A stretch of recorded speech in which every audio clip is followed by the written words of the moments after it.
Next month, we are having our third presentation this year on World War I. And the reason we've had 3 on World War I is because last year people were filling these out and saying, hey, let's talk about World War I. So we are.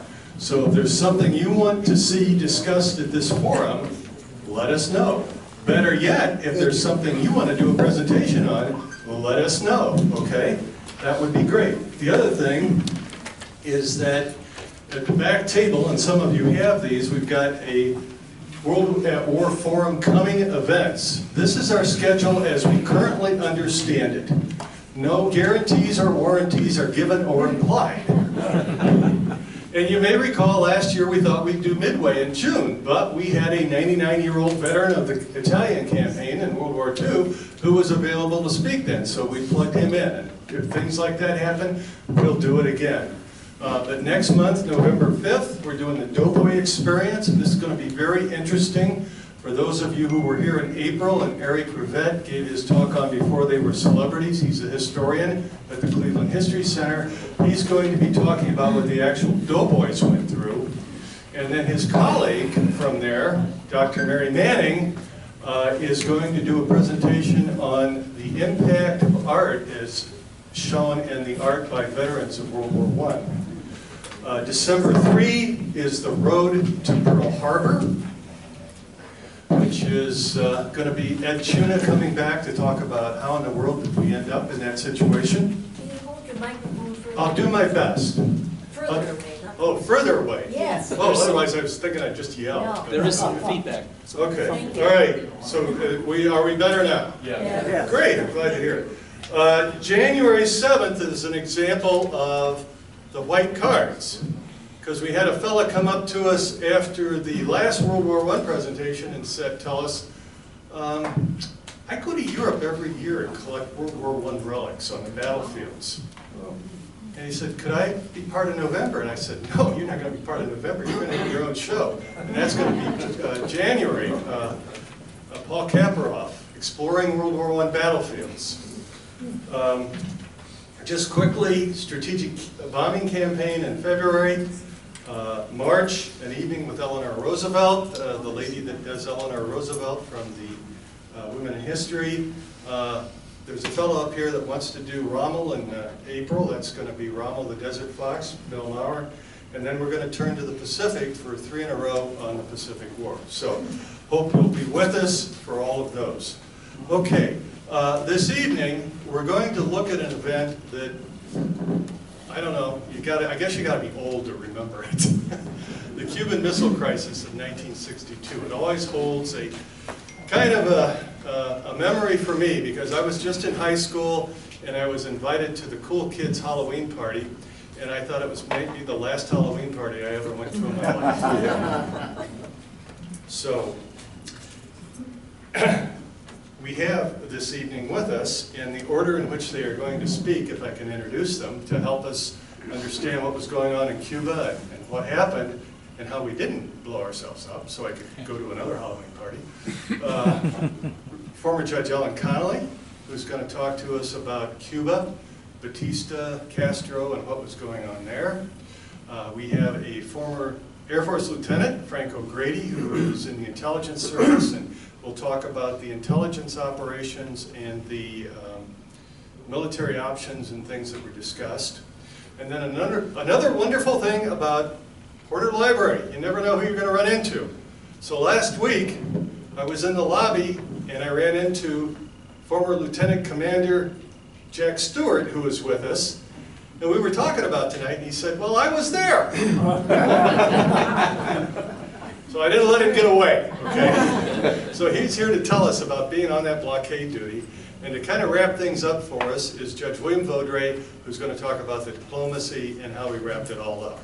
Okay, so we're going to, before, rather than wait to the end, we're going to thank our presenters for being here tonight.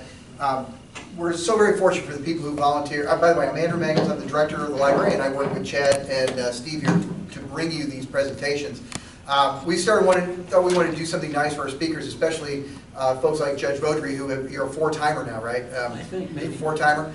So in our own special way to say thank you for being here this evening and being part of this forum, we used our very own makerspace that you may have passed by when you walked into the library to create these mugs that are the inaugural mugs of the World at War Forum. And so we're going to present you each one of these for being here tonight.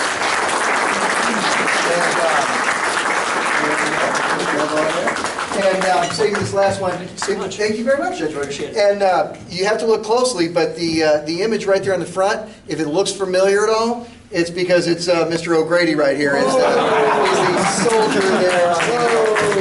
It's my first time. So we're very grateful to all those who have presented for us and will present for us in the future, but thank you all for being here today. So Frank, your mug is on the mug.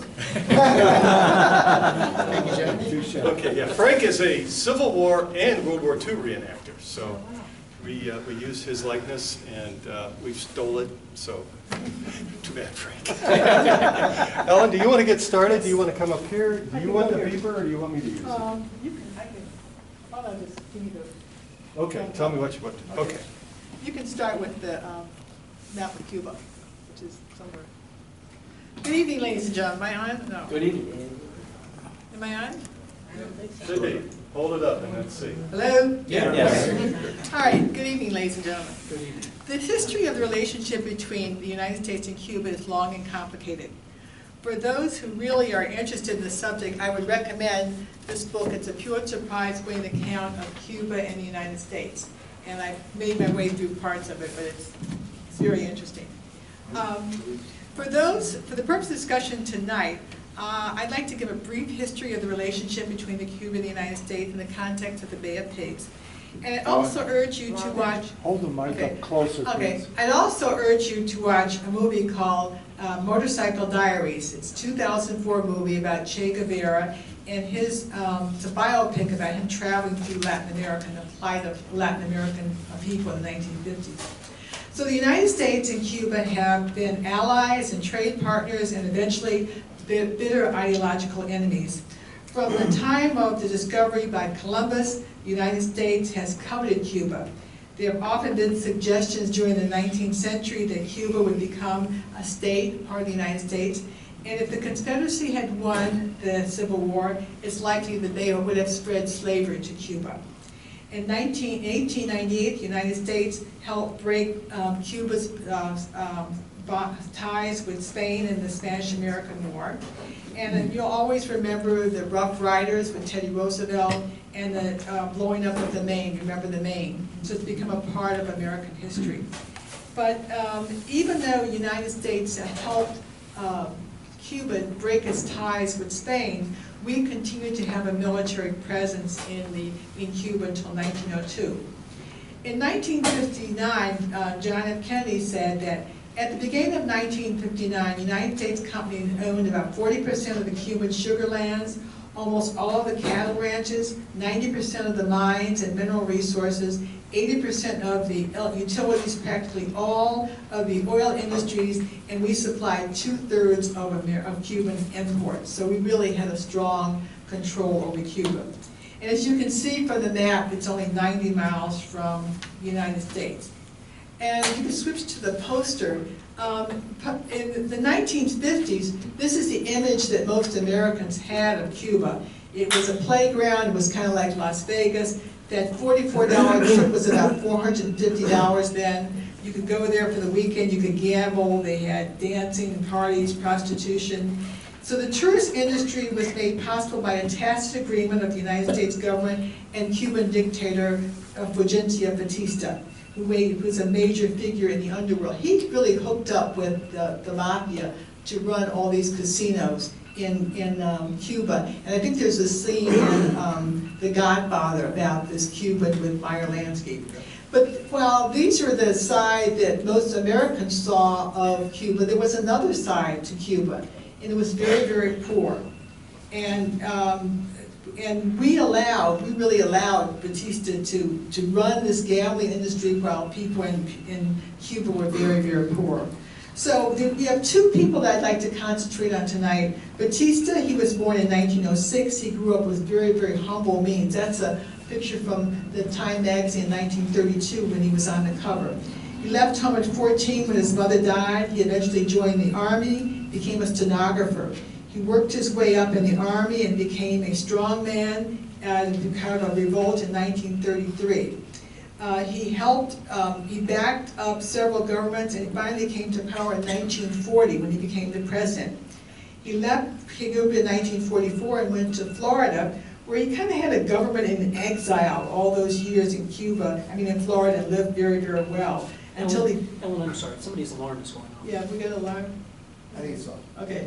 Until Batista stayed in government until 1959, when he was ousted by Cuba. His ability to stay in power was partly because of the help of the United States government. The righteousness or the wrongness for his ability to stay in power is something for historians to decide. But at the time, he was a son of a bitch, but he was our son of a bitch. That's right. And he literally left the country with his tuxedo on. He thought he was going to be back like in a couple of days, and thinking that the revolution really wouldn't last. Arthur Schlesinger said, the corruption of the government, the brutality of the police, the government's indifference to the needs of the people for education, medical care, housing, for social justice and economic justice was an open invitation to revolution. Castro, on the other hand, was born in 1926. He was born out of wedlock to a Spanish farmer, but he attended Catholic schools, and unlike Batista, who had very limited education, Castro was college educated, he was a lawyer, and he was involved in student protests where he adopted the leftist ideology.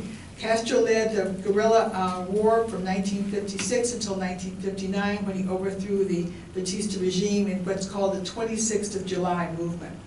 It was named after an attack on Santiago de Cuba by the rebels in 1953. But the face of the revolution has always been Che Guevara. And apparently, and I've been to Cuba twice, apparently Castro wanted Che to be the face of the revolution. Castro is the longest serving non-royal head of state in the 20th and the 21st century, and probably the most polarizing figure of the 20th century. His supporters view him as a champion of socialism and anti-imperialism, whose revolutionary government advanced economic and social justice while securing Cuba's independence from American control. His critics view him as a dictator whose administration oversaw human rights abuses, the exits of many Cubans, and the impoverishment of the economy. Castro died in 2016. He had transferred power to his brother Raul in 2006. Batista died in 1973 in Spain after living in several Latin American countries, always living off the spoils that he collected as the dictator. The complicated history of our relationship between these countries and the interplay between Castro and Batista are the background for the topics we discussed tonight, the Bay of Pigs.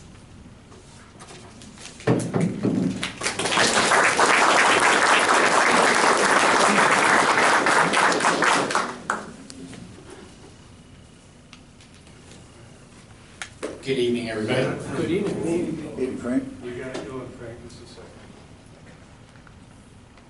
Slideshow. Here you go. Thank you so much. There, it's on.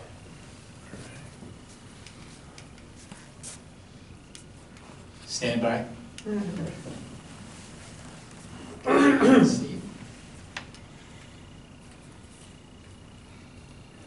got the clicker, right? I got the clicker. Should go forth. Click right there. So you want to go through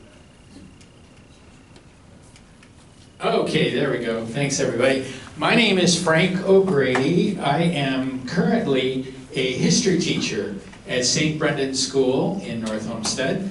I love teaching. I love teaching U.S. history. But back a few years ago, as you see by this picture here, I was an intelligence officer. I got to fly jets in the Air Force, and then I was an intelligence officer at Homestead Air Force Base in Florida. And I'll find that slide for you in a moment. And Homestead Air Force Base happened to be the headquarters of the Cuban Missile Crisis for the U.S. Air Force. In 1962, I was a first grader, so I was not there. But later we're going to hear from Lieutenant Commander Seward, who was there, and he can tell you more about it. But as you know, the Cuban Missile Crisis was one of the most frightening events of the Cold War. I served in the Air Force during the Cold War. It was a 13-day showdown between the two world nuclear superpowers on the brink of nuclear war, as Judge Vodrey will tell you about later with the diplomacy. Here's a good PBS documentary you might want to watch. I watched it to prepare for tonight. 3 Men Go to War, Castro, Kennedy, Khrushchev. It does a pretty good job. I also like the movie 13 Days, which is based on the Bobby Kennedy book, 13 Days. So we're going to talk about the Bay of Pigs just briefly. We're going to talk about intelligence operations, U-2 reconnaissance, and military options. This is a U-2 spy plane, which in 1962 was the best reconnaissance plane in the world. The SR-71 would come out in 1964. So the Bay of Pigs was a CIA operation that got its start during the Eisenhower administration. And when Kennedy became president in January 1961, it was still on the books, and the Kennedy administration green-lighted it, and it was a disaster. We had 1,400 Cuban exiles who were trained by the CIA, who tried to do a Normandy-style invasion of Cuba, and they were completely overwhelmed by the Cubans, who had the intelligence to know that the attack was coming. Kennedy refused to do air support, which he was criticized for, but I'm not sure that would even have helped it to succeed. They were hoping that once they landed, that the Cuban people would rise up and support them, but that's not what happened. Here's some photos from Steve. This is Castro in a tank, apparently. Where's Steve? Castro? Yeah. Several propaganda pictures like that. Propaganda pictures. And here's some of the exiles arrested. It didn't go well. Now, Kennedy was furious about this, and he said, I will splinter the CIA into 1,000 pieces and scatter it into the winds. That's about as angry as you're going to get JFK. He was usually cool and collected, but he was not happy at all about this operation and how it came down to him. And he said something like, victory has 1,000 fathers, defeat has... It's an orphan. Very good. Thank you to my Kennedy researchers. Very good. John F. Kennedy is a hero of mine growing up. I'm Irish Catholic. And Bobby Kennedy, his brother as well, who wrote the book. We'll talk about it. Okay, October 1962, Cuban Missile Crisis begins. As Judge Connally said, we're only 90 miles from the coast of the Keys in Cuba. And here's Homestead Air Force Base. That's where I was stationed in the early 80s during the Cold War, the 1980s. And that was the headquarters for the Air Force. The Navy also played a significant role, and they had air bases down there as well. I'll let Lieutenant Commander talk more about that. Here's the U-2 spy plane. And at the time, it was an incredible reconnaissance plane, 70,000 feet ceiling, and for a long time, that was higher than the Soviet missiles could reach. So for a long time, that was really good. We're going to find out that it doesn't always work out that way. It has a cruising speed of 475. The SR-71 was considerably faster. I don't know, is it still classified what the speed of the SR-71? Probably the exact. Yeah. It was fast. Under arrest. Yeah. really, really fast. I think I've been out too long, they won't care what I say. Okay, here's the timeline. October 14th, 1962. Major Heiser, USAF, flies this reconnaissance sortie over Cuba and comes back with all of this film. The film is going to be processed by CIA analysts, and they spot launchers, missiles, transport trucks. To them, it's very clear, unmistakable evidence that there's that they're building surface-to-surface ballistic missile sites, in addition to surface-to-air missile sites. So we know in October 62, the missile sites in Cuba are nearing completion, could be ready in 7 days. 20 more Soviet ships are bound for Cuba carrying missiles. Here is the range of the short-range missiles, medium-range missiles, almost to Cleveland, and long-range missiles. It would have been bad. Aerial photos made it clear the Soviet Union was installing nuclear missiles in Cuba. On the 16th, they report that to Kennedy.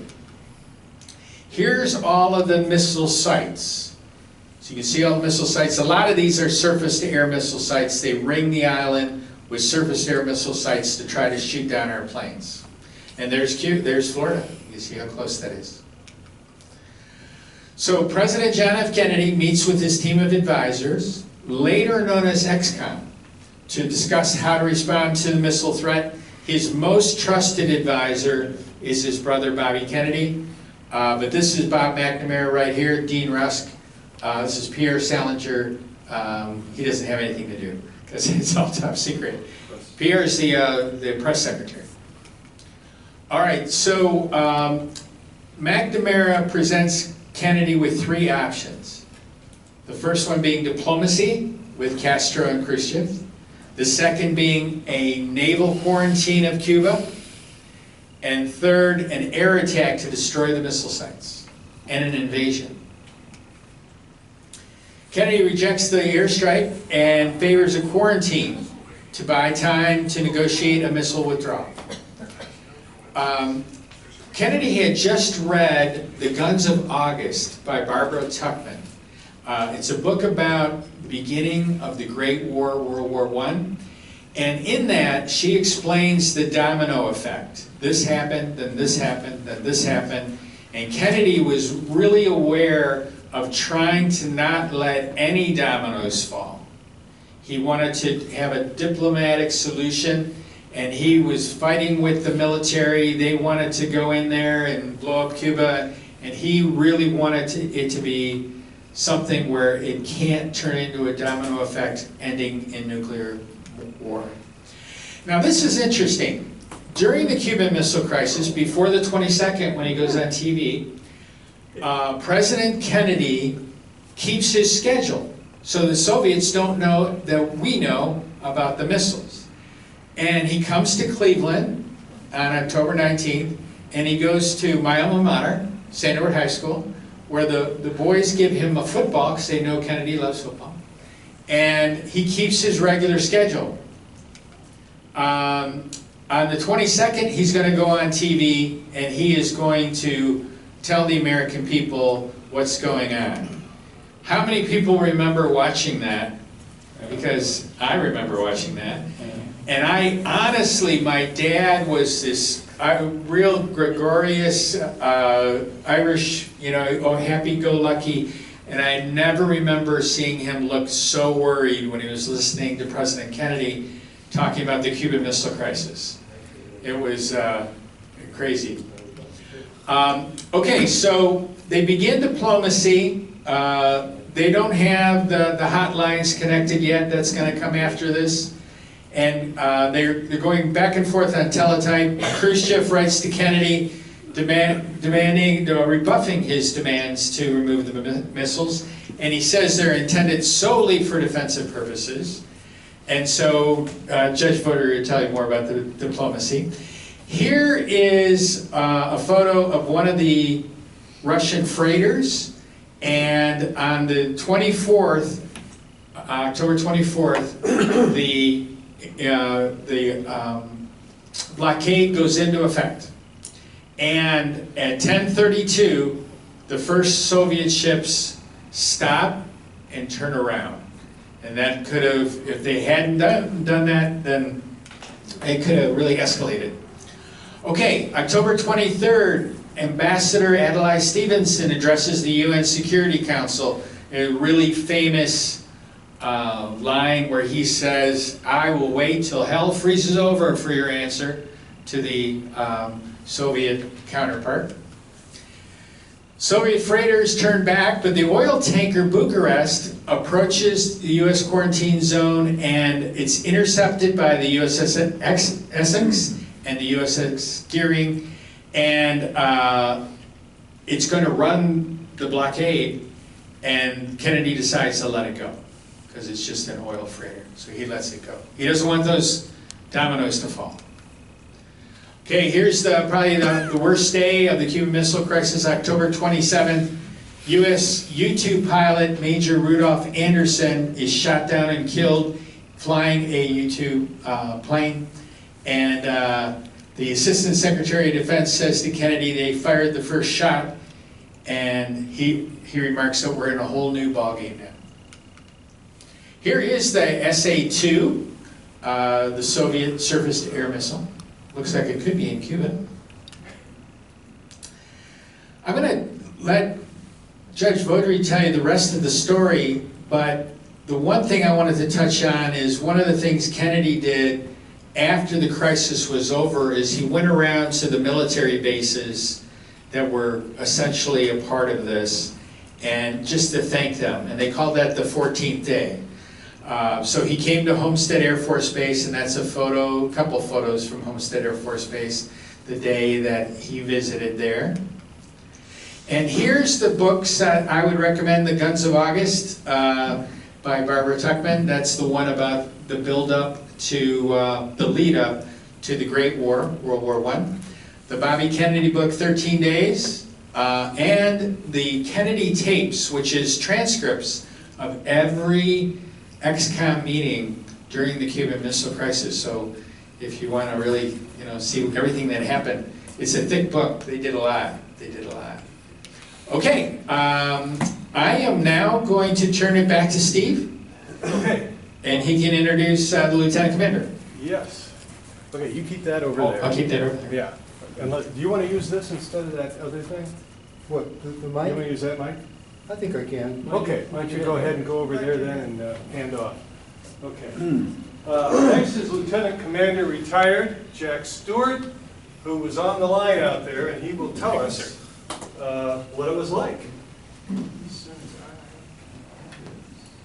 Well, John F. Kennedy and his ex-com, after a long, spirited debate and talking about various options, including invading Cuba, bombing Cuba, have decided on a quarantine to block off Cuba, but the Navy had to make it happen. And we first heard about it. We got orders to round up our crew, get them aboard, and head south. And we knew something was going on, but we didn't really know what. And as we headed south, you can see that is the first group coming into Cuba, and we heard the first word about the Cuban quarantine off the coast of New Jersey on the ship's radio. And we all listened to Kennedy make that speech. And he said, on that imprisoned island of Cuba, the Soviet Union has placed dangerous missiles that threaten the United States. And in order to deal with this situation, I am authorizing the formation of a quarantine around this beleaguered island of Cuba. So we knew where we were going. And we headed on down there. Now this is our ship, the Kennedy. I just want to point out what we had on that ship. This was very similar to the configuration of most of the ships on the blockade. up forward just by the 850. You want to use this, or you want me to point for you? Okay, you point right Here? Right there is the 5-inch guns. That was a twin mount. Then right up there behind it is a torpedo tubes. We had 6 torpedoes. And now on midships, right here, back a little further, right there, that box is an ASROC missile. That's an anti-submarine missile. And it was capable of shooting a missile out 5 miles and dropping it on a submarine. Now back there, that big box is a drone anti-submarine helicopter, which we were one of the first to have. We had a lot of trouble with it because electronics were pretty primitive in those days and it wasn't always reliable, but it was a good weapon. Now go on back, a little bit further, right there, that's our rear 5-inch gun, twin 5-inch guns. They were dual purpose, both anti-aircraft and surface, very powerful weapon. And this was very similar to most of the ships that were down there. They were anti-submarine warfare ships, basically. We were in Destroyer Squadron 10, and 2 other destroyer squadrons went down with us. So that was our ship. We got down there, and one of the things that I remember is that we put that blockade line together without an operation order. We had no operation order, which we normally have in a big operation like that. But we did it with messages. We just took, the messages came in, we put the line together. The arc was anchored, the first arc was anchored west of Puerto Rico, and it was 800 miles out. And the XCOM realized pretty quickly that that was too far out. They wanted to bring it in so they would have more time to negotiate. So we got orders to bring the blockade line in to 500 miles. And the ships were about 50 miles apart, and we had, carrier was down there, the Lexington was down there, we had 2 cruisers, and about, I'm not sure, but somewhere in the neighborhood of 35 to 40 destroyers. Wow. So it was a pretty solid line. And so here I am. That was my first ship. I was a brand new ensign. I was just learning my job. And I was on the midwatch on October 26th. And we picked up a radar contact way out to the east. Do you have a picture of the blockade line there? I don't know. We've got a picture of the interception here. That's one, yeah. And what they look like. And your ship again. Yeah, that's at Fall River, Massachusetts. And I don't know if I got any more. I got a picture of you and the battleship and the submarine. For those of you who are here for the battleship presentation, that's USS Massachusetts. I'm sorry, no, that's what we've got. But if you can imagine an arc of about 35 to 40 ships anchored on Puerto Rico and going all the way up to the Florida Peninsula, that was the blockade line. It was pulled in 300 yards to give them more time to negotiate. So I was standing the mid-watch. That's a tough watch aboard ship because you don't get much sleep when you stand the mid-watch. That's from midnight to 4 o'clock in the morning. And on that mid-watch that night of October 24th, we picked up a contact way out to the east, started tracking it in. Well, 4 a.m. came around, and it was time for me to go off watch. And I went down and got my stateroom, and I had the feeling something big was coming up. I didn't get undressed. I kept my khakis on, and I think I was asleep about an hour, and at 5 o'clock in the morning, general quarters, all hands man your battle stations. We went to general quarters, and the USS Pierce, another destroyer, next to us on the line, and the Kennedy both converged on the Lebanese chartered ship, the Marukla. But it was a Russian cargo, Lebanese charter, Greek crew. And we hauled it down, we sent a signal by flashing light and flag, stop, and it stopped. And I got out and we put together a boarding party because the orders were, if we didn't hear otherwise, board any ship to see what was on it. So they put together a boarding party, got the motor whaleboat in the water, got 12 officers and chiefs, mainly, dressed in dress whites. They wanted to make this look good. They wore dress whites over there. And led by our executive officer. I didn't go over, I was on the guns. I was manning the gun director, but I had a pretty good ringside seat to the whole show. He went over there, and as it turned out, that was the first actual interception of the Cuban Missile Blockade. And they had communications with the ship, and the ship had communications with Robert McNamara back in Washington. So what did they find? Spare parts, truck parts, and Russian army trucks.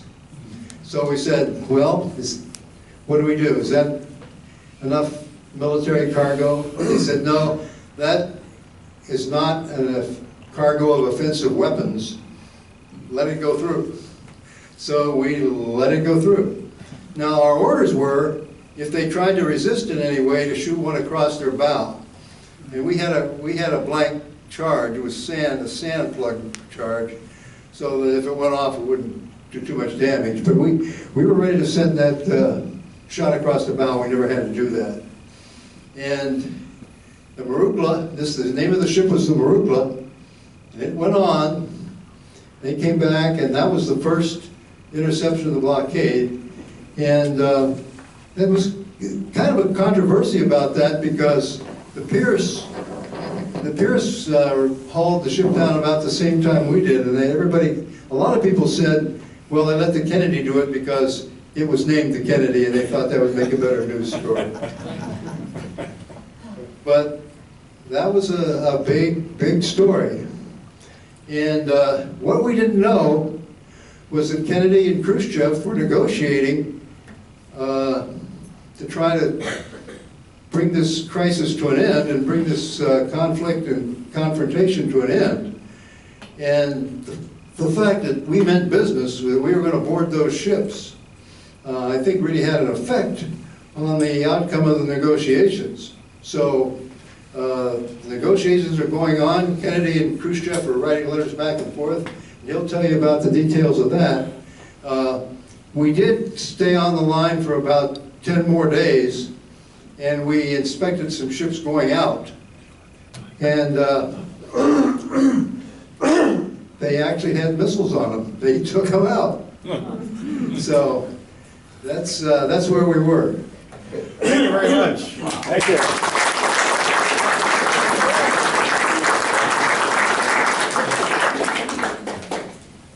Well, we've had a look at what it was like to be on the line, and thank you very much for your service then and afterward in the United States Navy.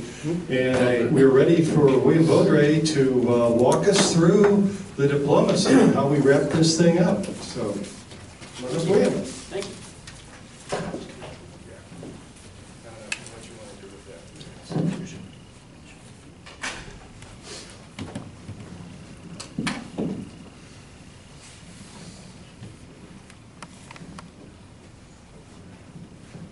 Is this okay volume-wise? Yep. I don't hear any feedback, so that's a good thing. Just to advance it. Very good. Thank you. I want to thank our fellow panelists, and I especially want to thank Lieutenant O'Grady and Lieutenant Commander Stewart for their service to our country.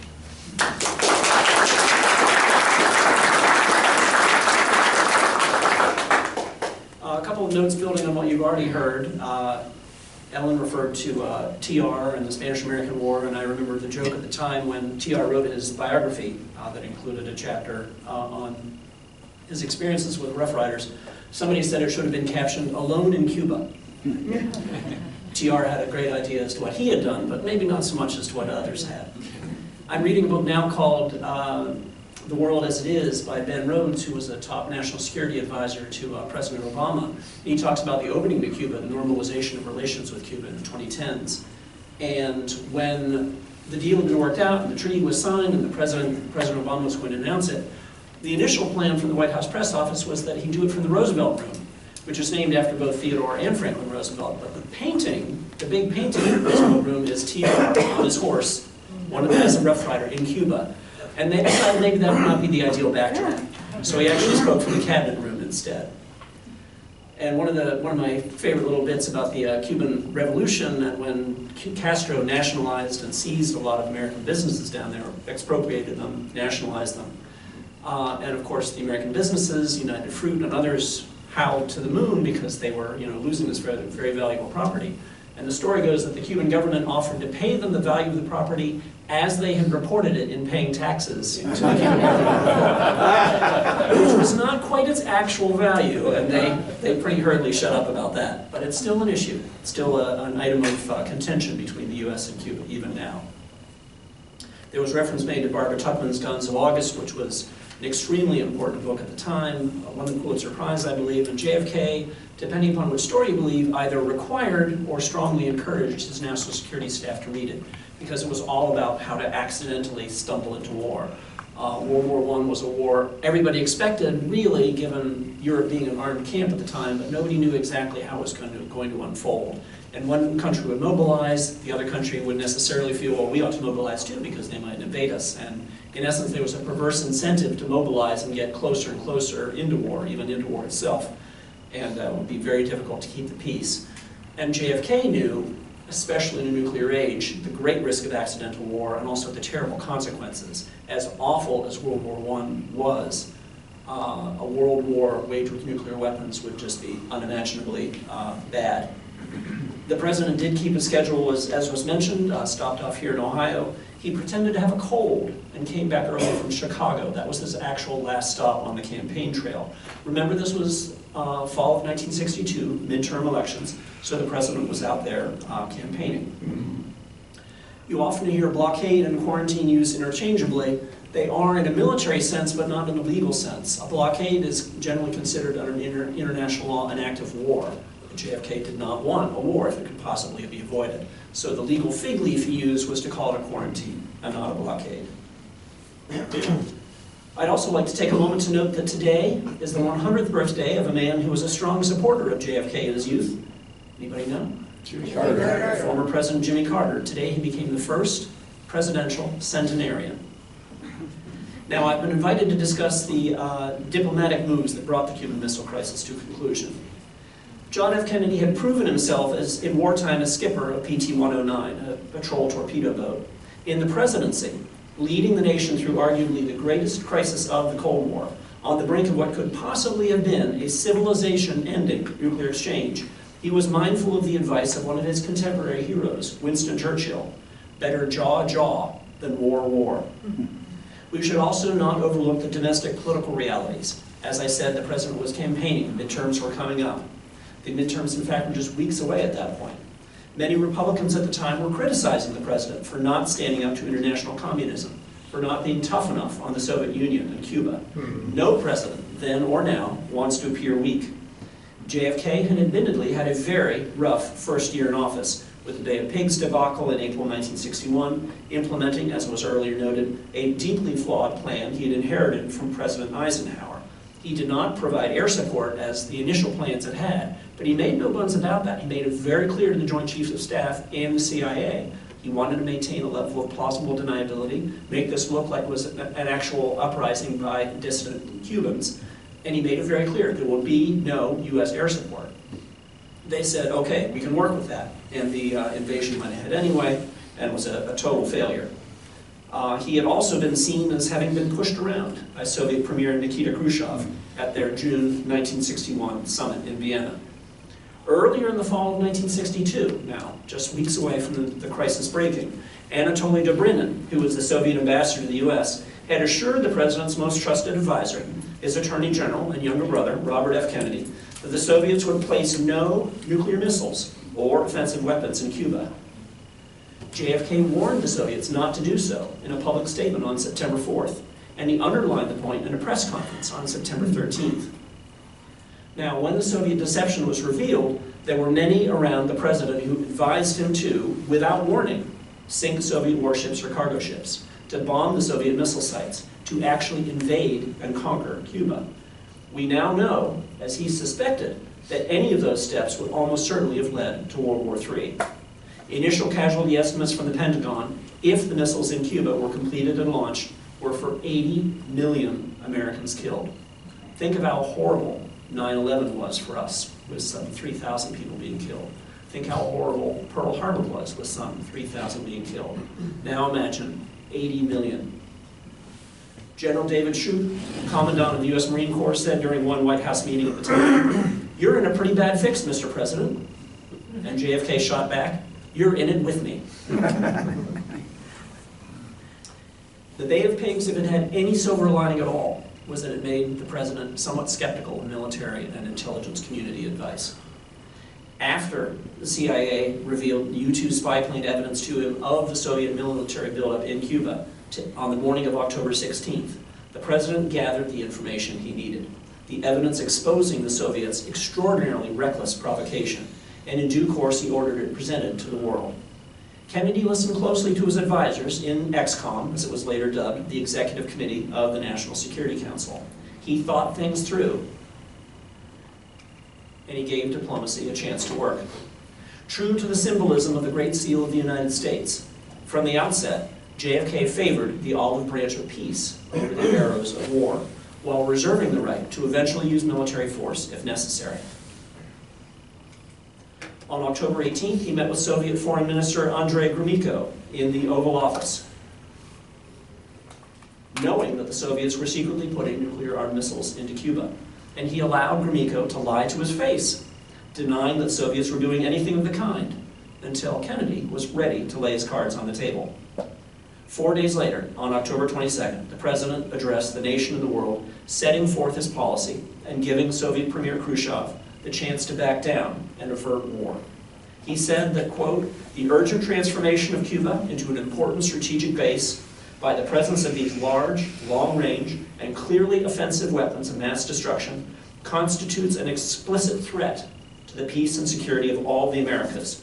It also contradicts the repeated assurance of Soviet spokesmen, both publicly and privately delivered, that the arms buildup in Cuba would retain its original defensive character, and that the Soviet Union had no need or desire to station strategic missiles on the territory of another nation," unquote. The president further warned, quote, "It shall be the policy of this nation to regard any nuclear missile launched from Cuba against any nation in the Western Hemisphere as an attack by the Soviet Union on the United States, requiring a full retaliatory response upon the Soviet Union," unquote. Now, as a matter of statecraft, this was very clever of the president. He made it a hemispheric issue, not just the U.S. against Cuba, not just the U.S. against the Soviet Union. Understandably, however, his remarks worried a lot of people. The world has probably never been closer to World War III as it was in October 1962. The next day, October 23rd, the Organization of American States, picking up on the president's cue at the request of the U.S. government, authorized a quarantine of Cuba due to its prospective military threat to the entire hemisphere. Also that day, Ambassador Adlai Stevenson spoke at the UN and showed the Security Council irrefutable evidence of construction of Soviet military bases, Soviet missile bases, in Cuba. It's now widely thought that Ambassador Dobrynin was kept in the dark by Khrushchev. Gromyko might not really have known what the Soviet military was up to at the time. They might genuinely not have known what their country was up to in Cuba. Khrushchev was not necessarily known for sharing all his views with all of his advisors. Bobby Kennedy still trusted Dobrynin more or less, and they met regularly throughout the October 1962 crisis, those fateful 13 days. After extensive back-channel communications, the Soviets made clear that they wanted U.S. Jupiter nuclear-armed missiles removed from Italy and Turkey. The missiles were already considered obsolete by the Pentagon, but they were considered particularly destabilizing, as they would, if ever launched, give the Soviets very little reaction time. They were, in that sense, a rough equivalent of the missiles that the Soviets had intended to place in Cuba. On October 27th, Bobby Kennedy, with his older brother, the approval of his older brother, the president, gave assurances to Ambassador Dobrinin that the Jupiter missiles would be withdrawn after a decent interval. The Kennedys thought, however, it could not be seen as a quid pro quo, or as a reward for what had been, in their view, a reckless and unwarranted act by the USSR in the first place. Khrushchev then sent 2 letters, one belligerent and the other more measured, and Bobby Kennedy suggested to ExComm ignoring the first and replying to the second. His brother took his advice, and it worked. On October 28th, Khrushchev wrote an open letter to Kennedy announcing that he would remove the missiles from Cuba. Secretary of State Dean Rusk said in the cabinet room, "We were eyeball to eyeball," and the other guy blinked. Later that day, JFK accepted the Soviet leader's proposal and announced an end to the crisis. Over the next 3 weeks, the missiles were all removed under close U.S. surveillance, never to return. The crisis was over.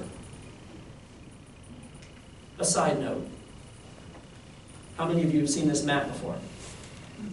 At one point, this map held the highest level of classification possible in the U.S. intelligence community. Now you can find it through Google Images. How times change. You may notice, in addition to big cities such as Miami, Atlanta, New York City, and Washington, the little town of Oxford, Mississippi, population of 5283, 5,283 people in the 1960 census. It also appears on this map prepared by the National Photographic Interpretation Center, or NPIC, part of the CIA at the time. Anybody know why Oxford is shown? Ellen alluded to it earlier. Oxford is the home of Ole Miss, and just the month before, Ole Miss, the University of Mississippi, had taken up an awful lot of the Kennedys' time during the unrest and early rioting surrounding the admission of James Meredith, a black student, to the resolutely segregated University of Mississippi. If there was any town in America that JFK might not have minded Khrushchev wiping from the map, it was Oxford. So the smart Alex at NPIC included it in their map for the president.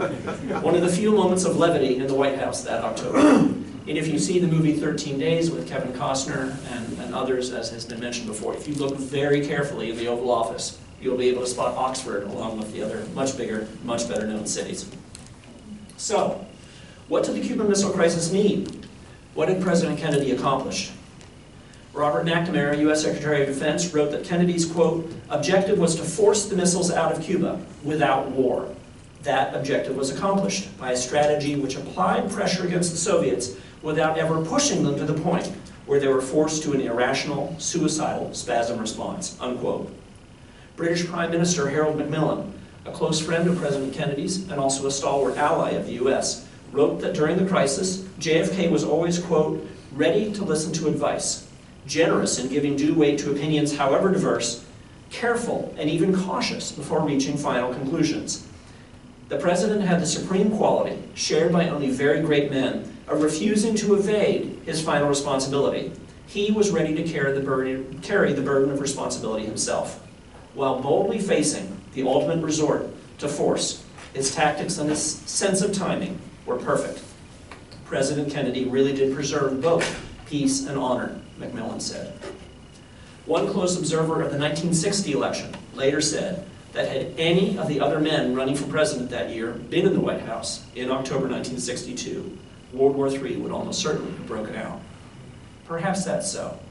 For all his many flaws, I believe we were fortunate indeed to have John F. Kennedy lead this great republic in that fateful month of October 1962. Thank you.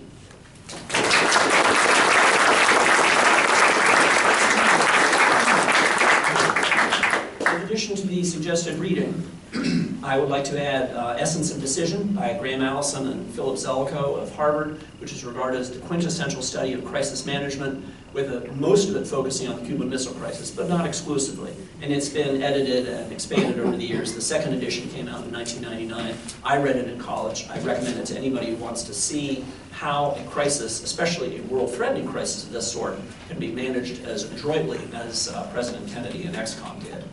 I would also recommend Lawrence Friedman's Kennedy's Wars. Friedman is a British political scientist, and it's an interesting look by a foreigner of of what the U.S. foreign policy, military, and intelligence community were up to throughout the Kennedy administration, with, as you might expect, quite a bit of attention paid to the Cuban Missile Crisis.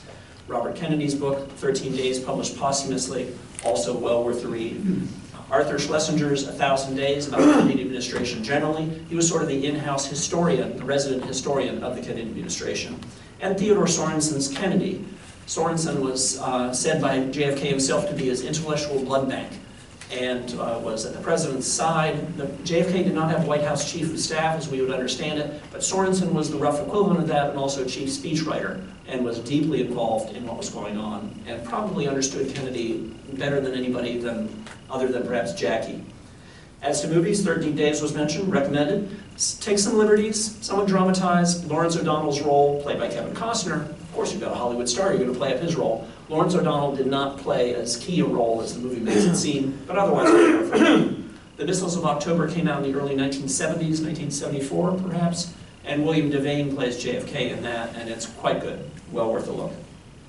And not focused on the Cuban Missile Crisis, but well worth a look also, I would suggest, Bridge of Spies, starring Tom Hanks, which is a great Cold War drama based particularly on the U-2 shoot-down, Francis Gary Powers, and shows you a lot of what was going on with CIA photo intelligence, and gives you a very good sense of the very high stakes of the Cold War confrontation between the U.S. and the Soviet Union at that time.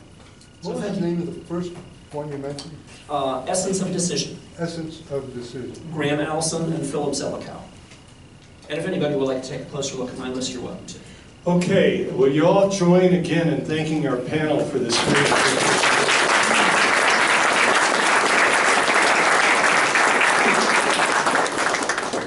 The extreme pay that everybody gets is a coffee cup, as you saw. And all of these folks put in a lot of time and effort, and also we're here very early working together to make sure everybody was saying the right thing at the right time, so that we've had this presentation, and it met my goal of being done by 8 o'clock so we can take questions, okay? So again, thank you all very much for being here, and I know we got a question back here, but I have a first question for this group. I warned them about this. What lessons did we learn from this event? And you can define we as we go through this. So I don't know who wants to go first, but Ellen, would you like to Ellen, go first? do you want to go? No, I'm going to pass. Frank? Frank?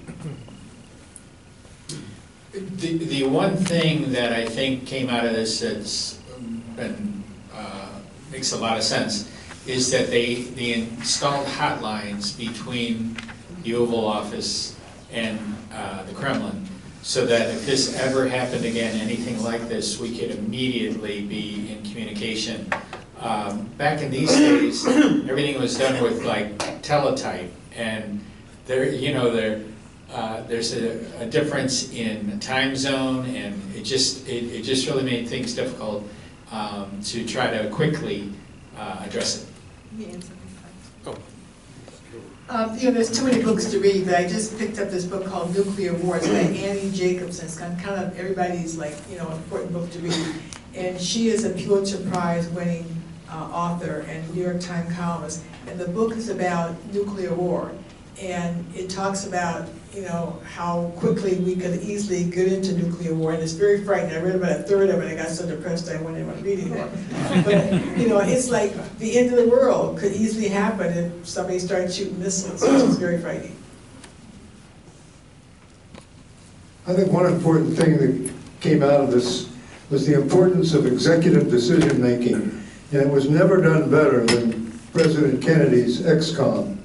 He got together the Secretary of Defense, Secretary of State, other cabinet officials, all the Joint Chiefs of Staffs, some of which, including LeMay and General Maxwell Taylor, gave him a rough time, almost bordering on insubordination. But he all let them speak their piece. He listened to it. They kicked it around. They talked about it. And they managed to hammer out a solution. So I think the method of executive decision-making in that XCOM was just about as well as you can do it. I would echo much of what's been said. I think we have to consider what lessons were drawn both from a perspective of we as human beings, and I think we as a species probably never came closer to extinction than we did in October of 1962, extinction at our own hand. And because it was such a scary experience, and because I think leaders on both sides saw how close we had gotten, we had various reforms such as the hotline and so forth. But also I think more broadly and perhaps subconsciously a commitment that we should never reach a point where we were that close to using nuclear weapons. There have been other crises since. There have been other times where nuclear weapon use has at least been considered, but we've never gotten that close.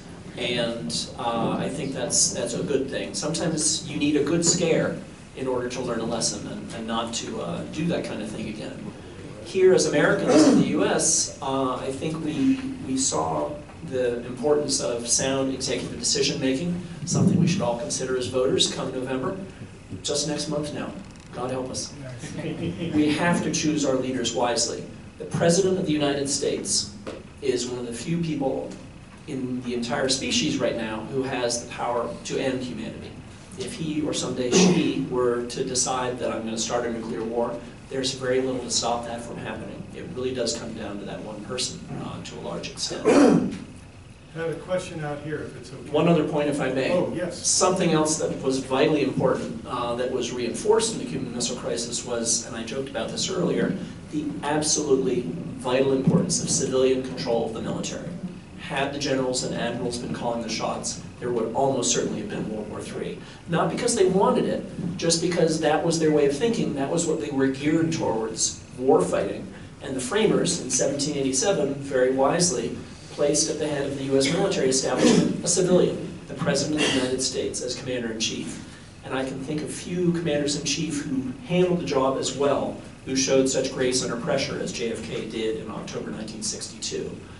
One somewhat humorous sidelight on this was the admiral, the chief of naval operations, the top uniformed admiral, and please don't take this the wrong way, Lieutenant Commander Stewart, who I believe was Admiral Anderson at the time, virtually ordered the Secretary of Defense, McNamara, his putative civilian boss, out of what was called the flag plot, which was the Navy's top command center in the Pentagon, because he thought McNamara was asking too many questions about how the quarantine was going to go.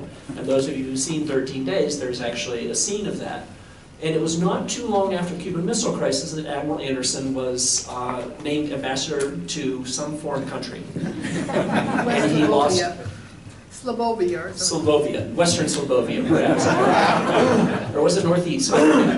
But he lost his exalted military position in part because he crossed his boss, a civilian, who had every reason to be very careful as to how naval power was being used, and was certainly doing the president's will, executing the president's vision in saying, if we're going to be, for instance, depth charging Soviet subs, which was one of the Navy's plans, then we have to be very careful as to which subs we're going to choose to do that to, if we do it at all.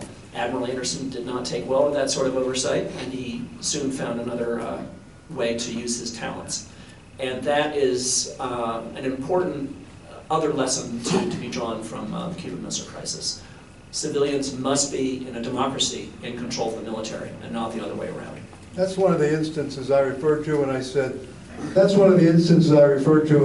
some of the actions bordered on insubordination, and that was certainly one of them. Okay, go ahead. One of the things I learned in a college, I think it was a psychology class, was about a phenomenon called groupthink, where everybody in the room is afraid to say no to the leader. So they all go, yes, yes, that's right, that's right. So what I heard happen is Kennedy left the room and let XCOM figure it out for themselves, so they wouldn't worry about what Kennedy said or didn't said, and they came to a solution, and Kennedy returned to the room and said, okay, we'll do that. And another comment about President Carter being a centenarian, I looked up the statistics on this. 10% of our population makes it to 90. Only 0.03% ever make it to 100. God bless you, Jimmy. Here, here. Amen. I couldn't agree more about groupthink. Chester Bowles, who was a top State Department official at the time, famously said, "We'll all think alike, none think very much." And JFK purposefully took himself out of the room to allow a more freewheeling, wide-ranging discussion, and then was presented options that they were able to hash out without everybody thinking, boy, what will the boss think of me if I say this? JFK certainly had his flaws, but he was an extraordinarily adept manager of people and decision maker who gathered the information he needed and then went from there to make a decision and never let it be forgotten. He bore the ultimate responsibility. Okay, he had a very strong intellect, but what I think separated him from anybody else at that time is he had true wisdom. Other question over here. What was the Navy prepared to do if these Soviet ships or cargo ships did not stop? The first action, if it tried to get away, was to fire one of those blank load and plug charges, sand charges, over the bow. And if it didn't stop, the second action was to try to hit the deck with one of those blank loaded and plugged sand charges and cause an explosion on the deck. And the third option, if they kept going, was to warn them they had to stop. Then we put an armor-piercing shell up there, and the third round was going to be armor-piercing. And I think that would stop a merchant ship. Nobody ever tried it. But we had the guns trained out so that we had a sand plug to go over the bow. Fortunately, nobody ever tried to run away.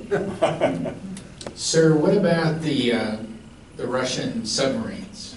Were you prepared to use your SRACs against them, and did you encounter one on your sonar? We surfaced one Russian submarine, and there were several others surfaced.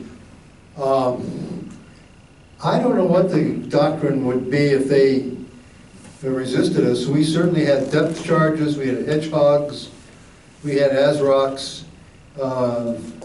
But one thing I remember about the Russian submarines, I'll just say this briefly. When those guys surfaced, they were the most haggard, busted up, sorry-looking bunch of people. I really felt sorry for them. They had come all the way from Murmansk, straight down there on a submarine, and they were really beat up looking. We were waving to them. And they waved back. You got another question? Dress whites? I know, I was in khakis. I didn't get the dress whites. Got a question? This question is directly related to what the Lieutenant Commander was talking about. At the time, Russian submarines had very little communication because they were supposed to be silent. And they didn't really know the situation. And the Navy was doing quite a job of harassing the submarines to the point where one submarine actually decided that they were under duress, they might launch the missiles. Are you aware of that story about how one Russian submarine commander named Arkanov refused to agree with the other two to turn the key that would activate the missiles, and he was retired in disgrace? Yes, that's a true story. And what they were dropping practice depth charges on them. Huh. They made a huge bang, but they didn't have a shrapnel, and they weren't designed to puncture the hull of the submarine. They were designed to harass them. So they were dropping these practice depth charges, and he decided he was going to fire back with a torpedo. And A nuclear tip torpedo, as I recall. And we didn't know about that, of course. But at the time, I was thinking, I don't think they ought to be doing that. It's like poking a hornet's nest. Yeah, I think it was really pulling the tiger's tail. Oh, yeah. But it did happen, yes. We dropped practice depth charges on those submarines, and we did. We surfaced one, and some other ships on the line surfaced them, and they were sorry-looking guys when they came up. Question here. Yeah, looking out at this crowd, I was a young man with a wife and a couple of kids back then, and so you may be wondering what were we doing as civilians during that time. And I always remember, I think I was testing programs at IBM on something called a computer, and I kept thinking, no one seems to be worried about this. And I don't know why. I was, but still I was downtown working and my wife and kids were at home. And that just seemed so strange to me at the time. Have any thoughts on that? What was that again? Well, the civilians, we weren't down in our basement. You know, you hear tornado warnings, you went down the basement, you know, those kinds of things. But here's a nuclear missile warning. And we're going about our business. I don't think that we had news coverage, like, we didn't have news coverage. I guess the Kennedy assassination is the first, instant where you have this instantaneous news. There was no CNN and, there was like 15 minutes of 6 o'clock news. And I just think people were kind of oblivious, Well, maybe they weren't watching, but what was going to happen October 24th when our ship met their ship, that was very well publicized. Yeah, as I mentioned, I was a 6-year-old, but my dad was very alarmed. So that was the first press conference. So I think a lot of people, but that's an interesting question. Steve? Got a question back here. In the diplomatic negotiations between Kennedy and Khrushchev, did Castro have any standing? Do we know what he was saying at all? He really didn't. He was just the landlord? Khrushchev regarded him very much as a junior partner. It really rubbed Castro the wrong way by all accounts. Castro at one point was in a Soviet missile control bunker. The story later came out and actually lunged for one of the launch keys and sort of had to be wrestled away from it. Was extremely frustrated that Khrushchev caved, as he saw it, to JFK, and thought, especially in light of the Bay of Pigs invasion just the year before, that his country was at serious risk of invasion. The U.S., as part of his settlement, gave tacit assurances that they would not invade Cuba again. And JFK took a lot of flack for that. There were many hard-right Americans who thought, by all means, we should go in, but we should just do it better. We should do it smarter than we tried at the Bay of Pigs. But Khrushchev kept his own counsel. I think saw Castro as a useful local guy, but certainly did not defer to him.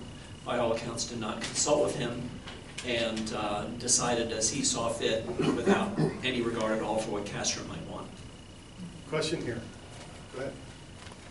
I was a civilian. I had just turned 17.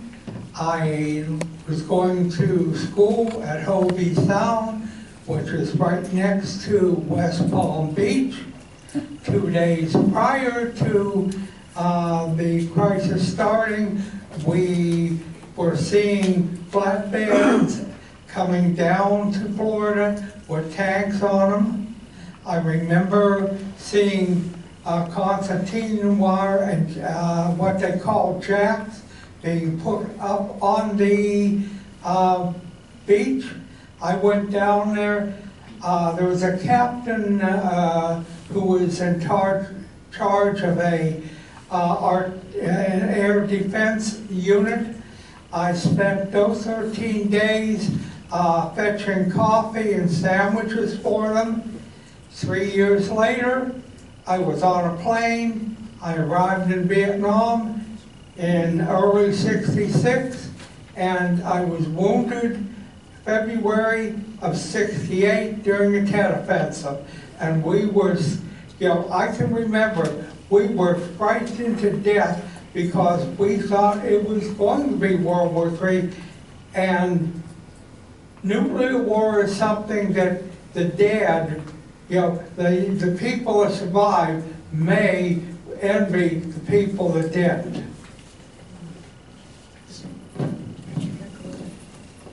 Thank you for your service, Jules. Gary's got questions. Gary? Do you want to yell? Is that it? Yeah, I can yell. If you can, two-part. Whose idea was it initially to install the missiles in Cuba? And after this crisis subsided, what was Khrushchev's relationship with Castro and the Politburo? Because I thought I've read where it was kind of a humiliating thing for Khrushchev. I think an event that happened to me 2 years later, I was in the Istanbul Hilton on shore patrol, and I came down for breakfast and got the European New York Tribune, and the headline was, Khrushchev kicked out of Russia. And that was October of 1964. October of 1964. So, in that intervening 2 years, one would think he probably started to go downhill. But I remember getting that paper in Istanbul in October of '64. Khrushchev kicked out. And I think it was Khrushchev's idea. All indications are that it was. I have a somewhat slightly different view of it. As to the installation of the missiles, that was entirely Khrushchev's idea. He certainly had the backing of the Soviet defense chiefs. They saw it as a way, on the cheap, in essence, to achieve nuclear parity with the U.S. In 1962, the U.S. still had a significant nuclear advantage with ICBMs, SRBMs, short-range ballistic missiles, and so forth. And this offered them the chance, they thought, in one stroke, to put missiles very close to the U.S., 90 miles from the Florida shore and so forth, and in essence, even the tables. But they were found out, they were exposed, and Khrushchev had to climb down very humiliatingly. JFK did his very best to allow him to save face, and always treated him with respect as an equal and so forth. Said several times during ex-con meetings, we can't humiliate Khrushchev about this. He specifically gave orders after the crisis ended that we should not take a victory lap. We should not spike in the end zone. We should allow the Soviets to maintain some shred of dignity. Clearly, Khrushchev had lost. Clearly, he had been forced to climb down. But JFK wanted to soften the blow to the extent possible, because who knew who might follow him? Khrushchev had succeeded after several other people. Stalin, who's to say who might succeed Khrushchev? It happened to be Brezhnev, who was not, as these things go, and he's Stalin, but he was also not nearly as, I would suggest, he was not nearly as conducive to U.S. foreign policy interests as Khrushchev had been, at least initially. And of course it fell to Nixon some years later through Dayton and so forth to warm up U.S.-Soviet relations. But in 1964, when he succeeded Khrushchev, many people, and by them the LBJ Johnson administration, feared the worst. You know, who knows what Brezhnev and those around him might turn out to be. The PBS documentary that I mentioned, Three Men Go to War, Khrushchev's son is extensively interviewed in there. So he talks a lot about what his dad was thinking and things like that. So if you're interested in learning more about that, that would be a good thing to watch. Questions? I was on the USS Saratoga. I was enlisted in that. And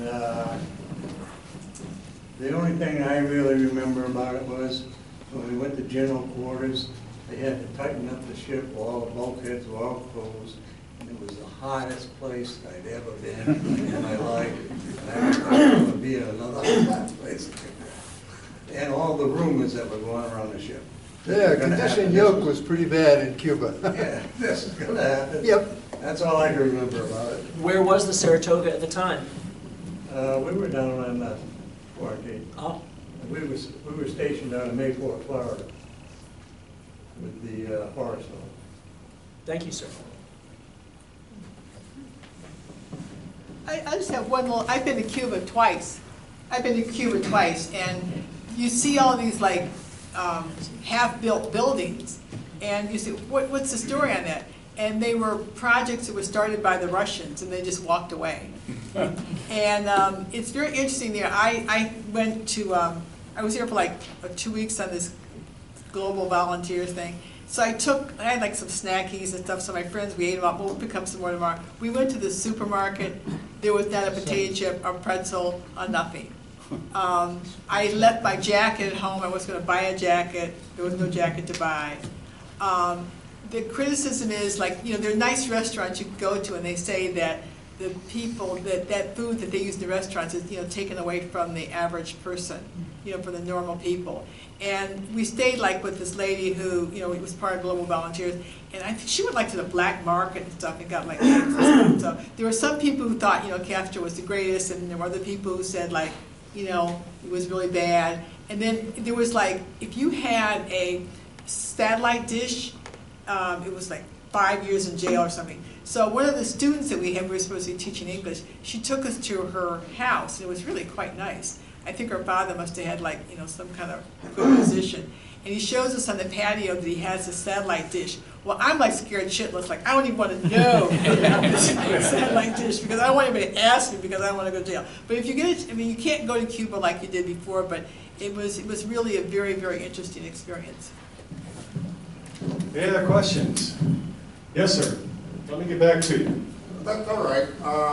What nuclear missiles were already in Cuba before the discovery of... Okay, what nuclear missiles were in Cuba before October of '62? Well, they were under construction. There's some disagreement about whether some were operational or not.